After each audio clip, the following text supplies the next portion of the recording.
You're listening to the Call Kent podcast, where Kent C. Dodds answers questions and gives insights to software engineers like you.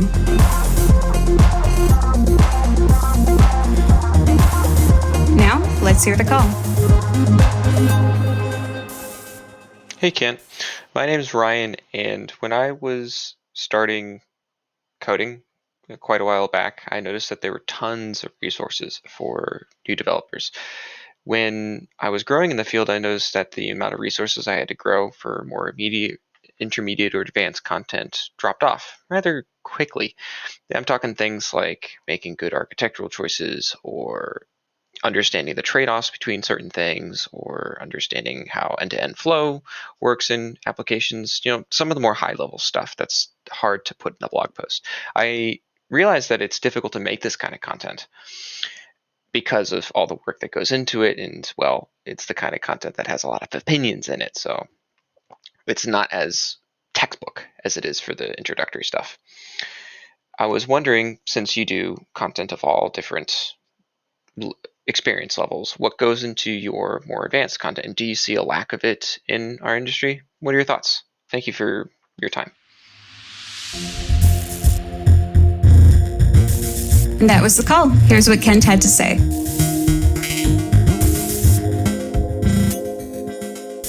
Hey Ryan, thanks for the question. This is it's a tricky situation. So here's the deal. When you're an instructor and you're trying to create content, you're going to create content you understand the very best. And so especially for beginner instructors, they're going to be teaching beginner material because that's what they understand best. Not always, of course, but it's easier to create that kind of material because you've iterated on that knowledge in yourself so much that it's going to be the most comfortable thing for you. There are, of course, instructors who have a lot of experience with more advanced topics, but I think that's one of the factors leading into why there's so much beginner material. The other thing is that your audience for the beginner material versus advanced material is way more broad.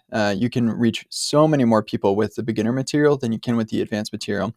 And the reason for that is because even Mark Rober, who is a YouTuber, also does code, and he has to code stuff here and there to make things work. And he's not your typical coder all day, every day. He doesn't need to get into the really advanced stuff. Well, I don't know. Maybe Mark would take issue with this. He was a NASA engineer after all, but what I mean is there are a lot of people even outside of our industry who just need to do a little bit of coding just to get past whatever hump they're trying to accomplish.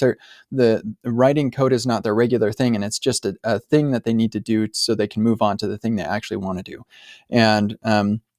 And so it's not just our industry, but it's an enormous amount of people who need to understand even just the basics of how to use X tool or how to do Y thing, whatever. And so for that reason, you just have that reason and many others, you just have so many more people who can consume your beginner material than you can if you make something more advanced. Now, the interesting side to that, though, is that the advanced material is going to get higher paying customers. So if you can get them, then they will pay more. And that's why consultants make so much money, is because they have a specialized understanding that they can take to the enterprise and employ that in however the enterprise needs them to employ it.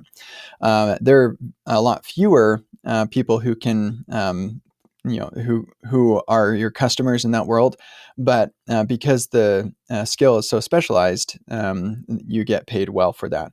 But these are consultants; they're not making courses, and part of the reason for that too is that as you get into those more specialized, advanced topics, the way that applies generally is reduced as well. So. Teaching somebody how a function works in JavaScript is going to apply wherever JavaScript is found. But going into something a lot more advanced, like teaching how to draw a circle on a canvas and how to make that a really cool interactive thing, maybe getting into 3D and whatever, that does still have lots of applicability, but it's vastly smaller. There aren't as many apps that need to have a canvas.